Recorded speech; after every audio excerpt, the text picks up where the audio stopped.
Hello guys, আসসালামু আলাইকুম। আশা করি সবাই ভালো আছো। ইনশাল্লাহ আমিও ভালো আছি। আজকে শেষমেশ ভাইরাল পকেট পরোটা খেতে আমরাও চলে আসলাম রাজুদার কাছে।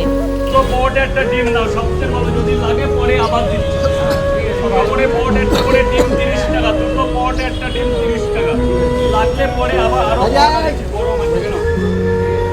সত্যি বন্ধুরা, লোভ সামলাতে পারলাম না, চলে আসলাম রাজুদার কাছে। সত্যি না আসলে হয়তো বুঝতাম না রাজুদা কতটা ভাইরাল। এসে তো দেখলাম এতদিন হয়ে গেছে ভাইরাল হয়েছে, তবুও কাস্টমার যেন কমছেই না, ওজন বাড়তেই রয়েছে। সবসময় ফোনেই দেখছি রাজুদার, কিন্তু আজকে সামনাসামনি দেখে নিয়েছি রাজুদার কেমন পকেট পরোটা। সত্যি রাজুদার পকেট পরোটা সেই স্বাদ, আমার কিন্তু খুবই ভালো লেগেছে। আর তোমাদের কেমন লাগে তা আমি কিন্তু জানি না, আমার গালে খুবই ভালো লেগেছে। বন্ধুরা, আজকে আসার কারণ হচ্ছে আমাদের এখানে একটা পেশেন্ট আছে হসপিটালে, তাই আমরা দেখতে এসেছিলাম। এসে দেখলাম এখানে খুবই ভিড়, মানুষের ভিড়ে দেখতেই পাচ্ছিলাম না, কিন্তু রাজুদার গলা শুনেই বুঝতে পেরেছি যে রাজুদার পকেট পরোটা এখানেই বিক্রি করছে। তাই আমরা দেরি না করে আমরাও খাওয়ার জন্য লাইনে দাঁড়িয়ে পড়লাম।